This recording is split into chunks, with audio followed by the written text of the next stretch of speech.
Livro de 2 Samuel, capítulo 11. 1. Na primavera, época em que os reis saíam para a guerra, Davi enviou para a batalha Joabe com seus oficiais e todo o exército de Israel, e eles derrotaram os amonitas e cercaram Rabá. Mas Davi permaneceu em Jerusalém. Uma tarde, Davi levantou-se da cama e foi passear pelo terraço do palácio. Do terraço viu uma mulher muito bonita tomando banho. E mandou alguém procurar saber quem era ela. Disseram-lhe: é Batseba, filha de Eliã e mulher de Urias, o hitita. Davi mandou que a trouxessem, e se deitou com ela, que havia acabado de se purificar da impureza da sua menstruação. Depois voltou para casa. A mulher engravidou e mandou um recado a Davi, dizendo que estava grávida. Em face disso, Davi mandou esta mensagem a Joabe: envie-me Urias, o hitita, e Joabe o enviou. Quando Urias chegou, Davi perguntou-lhe como estavam Joabe e os soldados, e como estava indo a guerra. E lhe disse: vá descansar um pouco em sua casa. Urias saiu do palácio e logo lhe foi mandado um presente da parte do rei. Mas Urias dormiu na entrada do palácio, onde dormiam os guardas de seu senhor, e não foi para casa. Quando informaram a Davi que Urias não tinha ido para casa, ele lhe perguntou: depois da viagem que você fez, por que não foi para casa? Urias respondeu: a arca e os homens de Israel e de Judá repousam em tendas. O meu senhor Joabe e seus soldados estão acampados ao ar livre. Como poderia eu ir para casa para comer, beber e deitar-me com minha mulher? Juro por teu nome e por tua vida que não farei uma coisa dessas. Então Davi lhe disse: fique aqui mais um dia. Amanhã eu o mandarei de volta. Urias ficou em Jerusalém, mas no dia seguinte, Davi o convidou para comer e beber, e o embriagou. À tarde, porém, Urias saiu para dormir em sua esteira onde os guardas de seu senhor dormiam, e não foi para casa. De manhã, Davi enviou uma carta a Joabe por meio de Urias. Nela escreveu: ponha Urias na linha de frente e deixe-o onde o combate estiver mais violento, para que seja ferido e morra. Como Joabe tinha cercado a cidade, colocou Urias no lugar onde sabia que os inimigos eram mais fortes. Quando os homens da cidade saíram e lutaram contra Joabe, alguns dos oficiais da guarda de Davi morreram, e morreu também Urias, o hitita.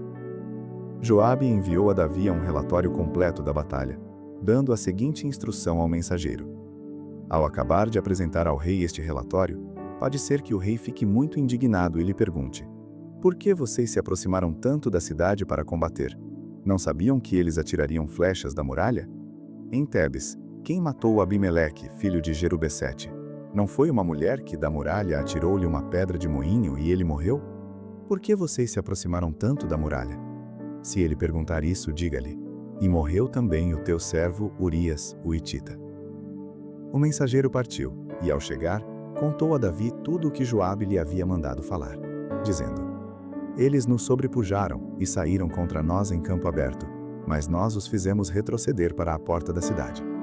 Então os flecheiros atiraram do alto da muralha contra os teus servos, e mataram alguns deles.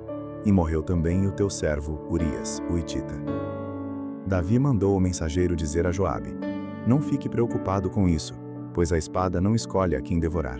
Reforce o ataque à cidade até destruí-la. E ainda insistiu com o mensageiro que encorajasse Joabe. Quando a mulher de Urias soube que o seu marido havia morrido, ela chorou por ele. Passado o luto, Davi mandou que a trouxessem para o palácio. Ela se tornou sua mulher e teve um filho dele. Mas o que Davi fez desagradou ao Senhor. Livro de 2 Samuel, capítulo 12. E o Senhor enviou a Davi o profeta Natã. Ao chegar, ele disse a Davi: 2 homens viviam numa cidade. Um era rico e o outro pobre. O rico possuía muitas ovelhas e bois, mas o pobre nada tinha senão uma cordeninha que havia comprado. Ele a criou e ela cresceu com ele e com seus filhos. Ela comia junto dele, bebia do seu copo e até dormia em seus braços. Era como uma filha para ele. Certo dia, um viajante chegou à casa do rico, e este não quis pegar uma de suas próprias ovelhas ou dos seus bois para preparar-lhe uma refeição. Em vez disso, preparou para o visitante a cordeira que pertencia ao pobre. Então Davi encheu-se de ira contra o homem e disse a Natã: Juro pelo nome do Senhor que o homem que fez isso merece a morte. Deverá pagar 4 vezes o preço da cordeira, porquanto agiu sem misericórdia. Então Natã disse a Davi: Você é esse homem.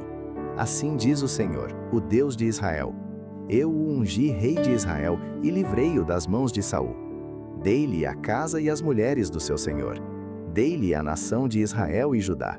E se tudo isso não fosse suficiente, eu lhe teria dado mais ainda. Por que você desprezou a palavra do Senhor fazendo o que ele reprova? Você matou Urias o Hitita com a espada dos amonitas e ficou com a mulher dele. Por isso a espada nunca se afastará de sua família, pois você me desprezou e tomou a mulher de Urias o Hitita para ser sua mulher. Assim diz o Senhor: de sua própria família trarei desgraça sobre você. Tomarei as suas mulheres diante dos seus próprios olhos e as darei a outro, e ele se deitará com elas em plena luz do dia. Você fez isso às escondidas, mas eu o farei diante de todo Israel, em plena luz do dia. Então Davi disse a Natã: Pequei contra o Senhor. E Natã respondeu: O Senhor perdoou o seu pecado, você não morrerá. Entretanto, uma vez que você insultou o Senhor, o menino morrerá. Depois que Natã foi para casa, o Senhor fez adoecer o filho que a mulher de Urias dera a Davi. E Davi implorou a Deus em favor da criança. Ele jejuou e, entrando em casa, passou a noite deitado no chão. 17. Os oficiais do palácio tentaram fazê-lo levantar-se do chão, mas ele não quis e recusou comer. 7 dias depois, a criança morreu. Os conselheiros de Davi estavam com medo de dizer-lhe que a criança estava morta e comentavam: Enquanto a criança ainda estava viva, falamos com ele e ele não quis escutar-nos. Como vamos dizer-lhe que a criança morreu? Ele poderá cometer alguma loucura. 19. Davi, percebendo que seus conselheiros cochichavam entre si, compreendeu que a criança estava morta e perguntou: A criança morreu? Sim, morreu, responderam eles.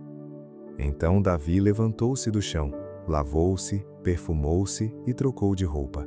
Depois entrou no santuário do Senhor e adorou. E voltando ao palácio, pediu que lhe preparassem uma refeição e comeu.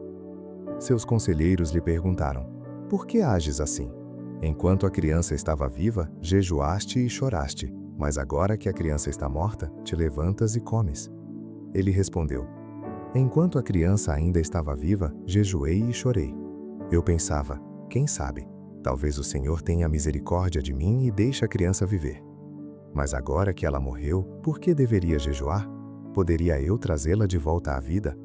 Eu irei até ela, mas ela não voltará para mim. Depois Davi consolou sua mulher Batseba e deitou-se com ela. E ela teve um menino, a quem Davi deu o nome de Salomão, e o Senhor o amou. E por isso enviou o profeta Natã para dizer a Davi que o menino deveria chamar-se Jedidias. Enquanto isso, Joabe atacou Rabá dos Amonitas e conquistou a fortaleza real. Então mandou mensageiros a Davi, dizendo: Lutei contra Rabá e apoderei-me dos seus reservatórios de água.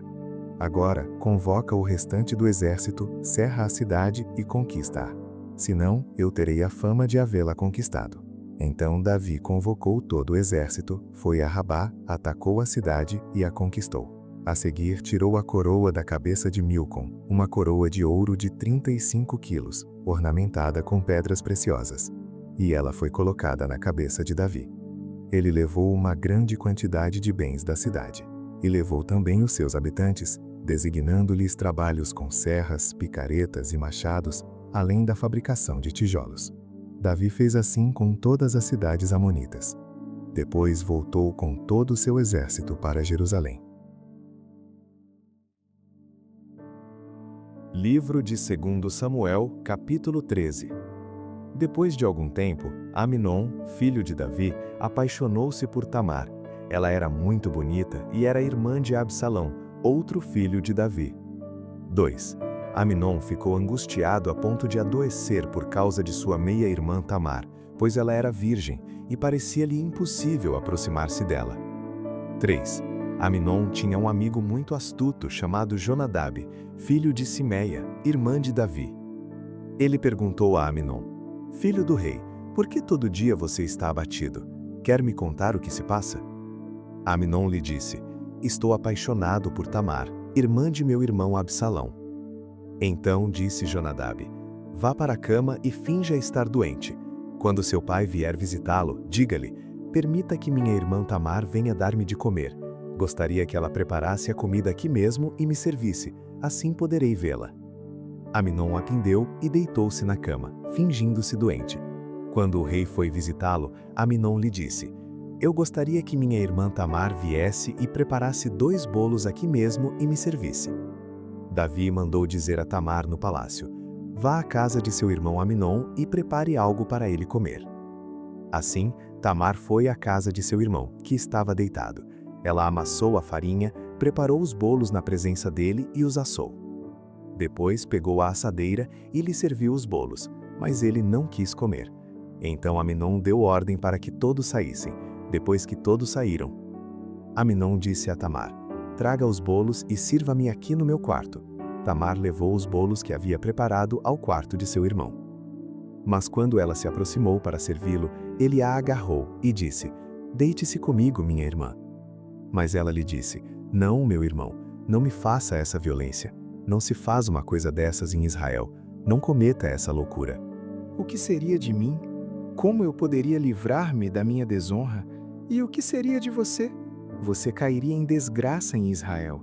Fale com o rei, ele deixará que eu me case com você.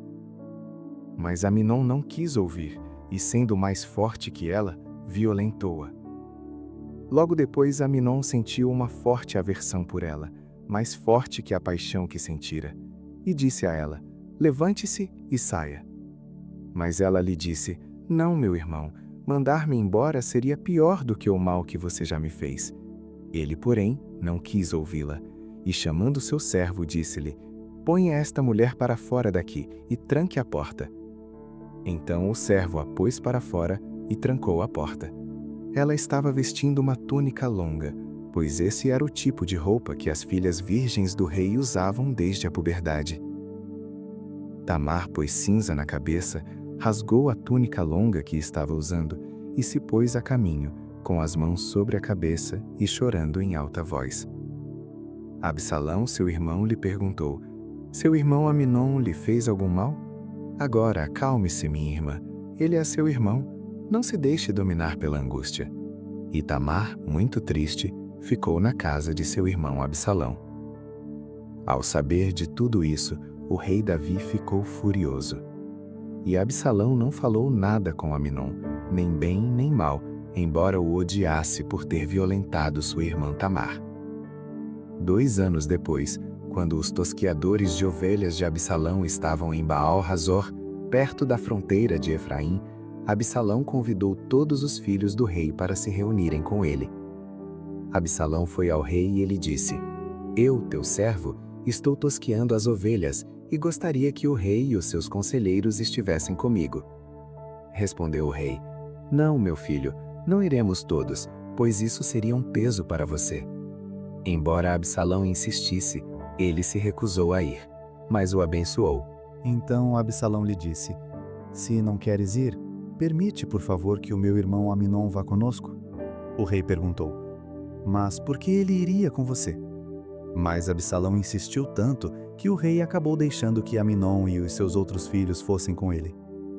Absalão ordenou aos seus homens: Ouçam, quando Aminon estiver embriagado de vinho e eu disser: Matem Aminon, vocês o matarão. Não tenham medo, eu assumo a responsabilidade. Sejam fortes e corajosos. Assim, os homens de Absalão mataram Aminon, obedecendo às suas ordens. Então todos os filhos do rei montaram em suas mulas e fugiram. Estando eles ainda a caminho, chegou a seguinte notícia ao rei: Absalão matou todos os teus filhos, nenhum deles escapou. O rei levantou-se, rasgou as suas vestes, prostrou-se, e todos os conselheiros que estavam com ele também rasgaram as vestes. Mas Jonadab, filho de Simeia, irmão de Davi, disse: Não pense, o meu senhor, que mataram todos os teus filhos. Somente Aminon foi morto. Essa era a intenção de Absalão desde o dia em que Aminon violentou Tamar, irmã dele. O rei, meu senhor, não deve acreditar que todos os seus filhos estão mortos. Apenas Aminon morreu. Enquanto isso, Absalão fugiu. Nesse meio tempo, o sentinela viu muita gente que vinha pela estrada de Oronaim, descendo pela encosta da colina, e disse ao rei: Vejo homens vindo pela estrada de Oronaim, na encosta da colina. E Jonadab disse ao rei: São os filhos do rei, aconteceu como teu servo disse. Acabando de falar, os filhos do rei chegaram, chorando em alta voz. Também o rei e todos os seus conselheiros choraram muito. Absalão fugiu para o território de Talmai, filho de Amiúde, rei de Gessur, e o rei Davi pranteava por seu filho todos os dias. Depois que Absalão fugiu para Gessur e lá permaneceu 3 anos, a ira do rei contra Absalão cessou, pois ele se sentia consolado da morte de Aminon. Livro de 2 Samuel, capítulo 14. Conhecendo, pois, Joabe, filho de Zeruia, que o coração do rei estava inclinado para Absalão, enviou Joabe a Tecoa e tomou de lá uma mulher sábia e disse-lhe: Ora, finge que estás de luto, veste roupas de luto e não te unjas com óleo, e sê como uma mulher que há já muitos dias está de luto por algum morto. E vai ao rei e fala-lhe conforme a esta palavra. E Joabe lhe pôs as palavras na boca. E a mulher tecoíta falou ao rei, e deitando-se com o rosto em terra, se prostrou e disse: Salva-me, ó rei. E disse-lhe o rei: Que tens? E disse ela: Na verdade, sou mulher viúva, morreu meu marido. Tinha, pois, a tua serva 2 filhos, e estes brigaram entre si no campo, e não houve quem os apartasse. Assim, um feriu ao outro e o matou. E eis que toda a linhagem se levantou contra a tua serva, e disseram: Dá-nos aquele que feriu a seu irmão, para que o matemos, por causa da vida de seu irmão a quem matou, e para que destruamos também ao herdeiro. Assim apagarão a brasa que me ficou, de sorte que não deixam a meu marido nome nem remanescente sobre a terra. E disse o rei à mulher: Vai para tua casa, e eu mandarei ordem acerca de ti. E disse a mulher tecoíta ao rei: A injustiça, rei meu senhor, venha sobre mim e sobre a casa de meu pai, e o rei e o seu trono fiquem inculpável. E disse o rei: Quem falar contra ti, traze-mo a mim, e nunca mais te tocará. E disse ela: Ora, lembre-se o rei do Senhor seu Deus, para que os vingadores do sangue não prossigam na destruição, e não exterminem a meu filho. Então disse ele: Vive o Senhor, que não há de cair no chão nenhum dos cabelos de teu filho. Então disse a mulher: Peço-te que a tua serva fale uma palavra ao rei meu senhor. E disse ele: Fala. E disse a mulher: Por que, pois, pensaste tu uma tal coisa contra o povo de Deus? Porque falando o rei tal palavra, fica como culpado, visto que o rei não torna a trazer o seu desterrado. Porque certamente morreremos, e seremos como águas derramadas na terra que não se ajuntam mais. Deus, pois, lhe não tirará a vida, mas cogita meios, para que não fique banido dele o seu desterrado. E se eu agora vim falar esta palavra ao rei meu senhor, é porque o povo me atemorizou. Dizia, pois, a tua serva: Falarei, pois, ao rei. Porventura fará o rei segundo a palavra da sua serva. Porque o rei ouvirá, para livrar a sua serva da mão do homem que intenta destruir, juntamente a mim e a meu filho, da herança de Deus. Dizia mais a tua serva: Seja agora a palavra do rei meu senhor para descanso, porque como um anjo de Deus, assim é o rei meu senhor, para ouvir o bem e o mal, e o Senhor teu Deus será contigo. Então respondeu o rei, e disse à mulher: Peço-te que não me encubras o que eu te perguntar.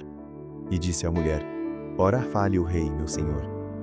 E disse o rei: Não é verdade que a mão de Joabe anda contigo em tudo isto? E respondeu a mulher, e disse: Vive a tua alma, ó rei, meu senhor, que ninguém se poderá desviar, nem para a direita, nem para a esquerda, de tudo quanto o rei meu senhor tem falado. Porque Joabe, teu servo, é quem me deu ordem, e foi ele que pôs na boca da tua serva todas estas palavras. Para mudar o aspecto deste caso, foi que o teu servo Joabe fez isto. Porém sábio é meu senhor, conforme a sabedoria de um anjo de Deus, para entender tudo o que há na terra. Então o rei disse a Joabe: Eis que fiz isto, Vai, pois, e torna a trazer o jovem Absalão. Então Joabe se prostrou sobre o seu rosto em terra, e se inclinou, e agradeceu ao rei. E disse Joabe: Hoje conhece o teu servo que achei graça aos teus olhos, ó rei meu senhor, porque o rei fez segundo a palavra do teu servo. Levantou-se, pois, Joabe, e foi a Gessur, e trouxe Absalão a Jerusalém. E disse o rei: Torne para a sua casa, e não veja a minha face. Tornou, pois, Absalão para sua casa, e não viu a face do rei. Não havia, porém, em todo Israel, homem tão belo e tão aprazível como Absalão. Desde a planta do pé até a cabeça, não havia nele defeito algum.